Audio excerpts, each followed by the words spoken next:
Sir जी खैरियत, आके चुप करके बैठ गए, खाना नहीं खाना? मैं खाना खा के आया हूँ, देख लीजिए। खाना किधर से खा के आए? मैं छोटी बहन की तरफ गया हुआ था ना, तो फिर वहाँ से खाना खा के आया हूँ।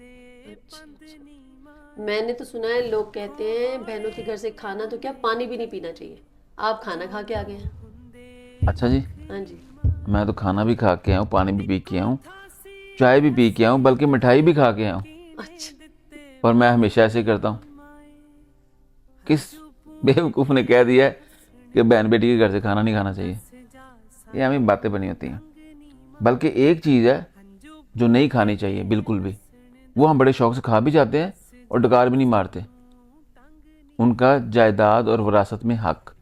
सच को सच करने के लिए दो लोगों की जरूरत पड़ती है।